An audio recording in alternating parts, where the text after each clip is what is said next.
Hello everyone, welcome to my channel. Maharashtra SET परीक्षा 2024 paper first विभाग 4 communications means संदेशवहन यावर आपण सरावासाठी काही वस्तुनिष्ठ प्रश्न बघणार आहोत. कम्युनिकेशन्स मीन्स संदेशवहन या विभागावर महाराष्ट्र सेट परीक्षेमध्ये 10 मार्क्सला प्रश्न विचारले जातात. तर असेच प्रश्न आपण व्हिडिओमध्ये बघणार आहोत. प्रश्न क्रमांक 136. एका वर्गामध्ये संदेशवहन तंत्रज्ञानाचा वापर करताना हे गृहीत असते. पर्याय क्रमांक लक्ष न देणारे श्रोते. पर्याय क्रमांक ब आरामदायी वातावरण. पर्याय क्रमांक क घटकांचे बहिर्वेषण. पर्याय क्रमांक ड अभिव्यक्ती व उपयोगितेचे नवे स्वरूप. तर उत्तर आहे पर्याय क्रमांक ड अभिव्यक्ती व उपयोगितेचे नवे स्वरूप. प्रश्न क्रमांक 137. वर्ग अध्यापन करताना शिक्षकांनी कसे वागावे. पर्याय क्रमांक अ प्रसन्न मनाने विषय मनोरंजन करून शिकवावा. पर्याय क्रमांक ब अतिशय गंभीरपणे विषय शिकविणे. पर्याय क्रमांक क पाठ वाचून दाखवून नंतर विश्लेषण करावे. पर्याय क्रमांक ड थोडे सुद्धा न हसता विषय शिकवावा. तर उत्तर आहे पर्याय क्रमांक अ प्रसन्न मनाने मनोरंजन करून शिकवावा. प्रश्न क्रमांक 138. आपण संदेशवहन का करतो. ए सामाजिक संवादासाठी. बी प्रसन्नता देण्यासाठी. सी संदेश समजवण्यासाठी. डी अनुभव वाटण्यासाठी. ई परंपरांचे संरक्षण करण्यासाठी.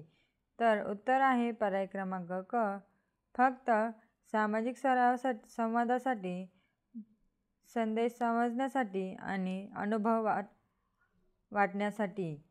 प्रश्न क्रमांक 139. खालीलपैकी संज्ञापनाच्या कोणत्या प्रकारात प्रेषक व ग्राहक फारच क्वचित एकाच स्थळ काळात एकमेकांसोबत असतात आणि एकमेकांसोबत संदेशाची देवाणघेवाण लक्षणीयरित्या करीत असतात. पर्याय क्रमांक 2 व्यक्तींमधील संवाद. पर्याय क्रमांक ब गटसंज्ञापन. पर्याय क्रमांक क जनसंज्ञापन. पर्याय क्रमांक ड शब्द संज्ञापन. तर उत्तर आहे पर्याय क्रमांक अ 2 व्यक्तींमधील संवाद. प्रश्न क्रमांक 140. समपातळीवरील संदेशवहन टिंब-टिंब मध्ये घडून येते. पर्याय क्रमांक विद्यार्थी शिक्षक. पर्याय क्रमांक ब मुख्याध्यापक शिक्षक. पर्याय क्रमांक क वर्गप्रतिनिधी मुख्याध्यापक. पर्याय क्रमांक ड शिक्षक शिक्षक. तर उत्तर आहे पर्याय क्रमांक ड शिक्षक शिक्षक. प्रश्न क्रमांक 141. जर एखाद्या परदेशी व्यक्तीची भाषा तुम्हाला समजत नसेल तर टिंब-टिंब मार्फत तुम्ही संप्रेषण करू शकता. पर्याय क्रमांक देहबोली. पर्याय क्रमांक ब प्रतीक भाषा. पर्याय क्रमांक क मोठ्याने बोलणे. पर्याय क्रमांक ड अनुवादक. तर उत्तर आहे पर्याय क्रमांक ड अनुवादक.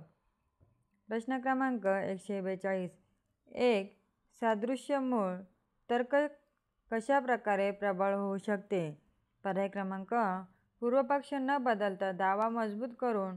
पर्याय क्रमांक ब पूर्वपक्षाच्या पुष्टीच्या आधारे दाव्यात कमतरता आणणे. पर्याय क्रमांक क दाव्याचे समर्थन करणारे साक्षीदार अत्यंत कमकुवत. तर उत्तर आहे पर्याय क्रमांक ब पूर्वपक्षाच्या पुष्टीच्या आधारे दाव्यात कमतरता आणणे. प्रश्न क्रमांक 143. कारखान्यातील पर्यवेक्षकाने कामगारांना आज्ञा केली व ती कामगारांनी पाळली. हे संप्रेषण टिंब-टिंब प्रकारचे आहे.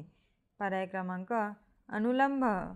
पर्याय क्रमांक ब क्षैतिज. पर्याय क्रमांक क अनौपचारिक. पर्याय क्रमांक ड दुरुस्त. तर उत्तर आहे पर्याय क्रमांक अनुलंब. प्रश्न क्रमांक 144. खालीलपैकी कोणते माध्यम एकापेक्षा अधिक ज्ञानेंद्रियांना चेतना देते. पर्याय क्रमांक तक्ता. पर्याय क्रमांक ब दूरदर्शन. पर्याय क्रमांक क रेडिओ. पर्याय क्रमांक ड टेप रेकॉर्ड. तर उत्तर आहे पर्याय क्रमांक ब दूरदर्शन. प्रश्न क्रमांक 145.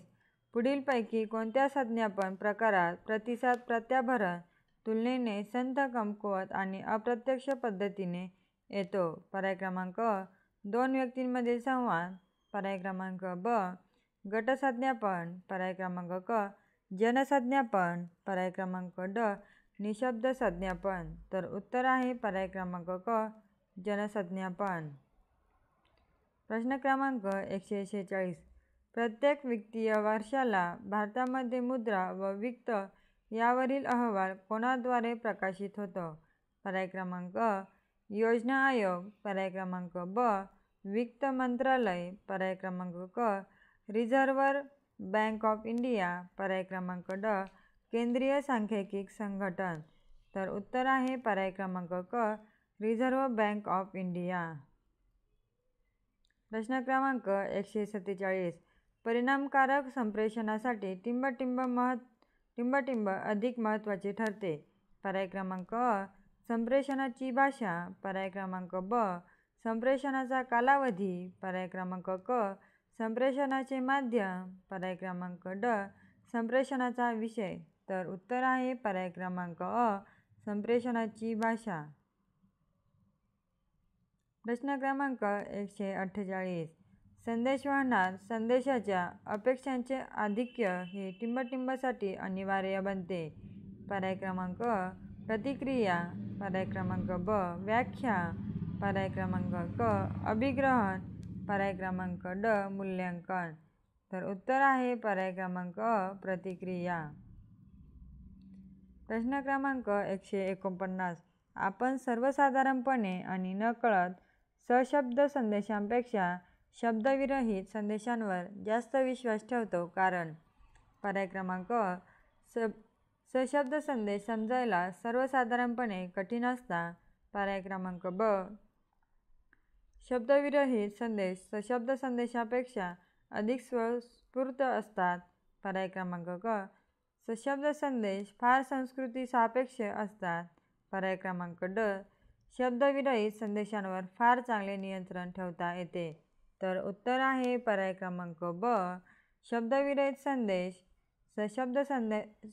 सशब्द संदेशापेक्षा अधिक स्वयंस्फूर्त असतात. प्रश्न क्रमांक 150.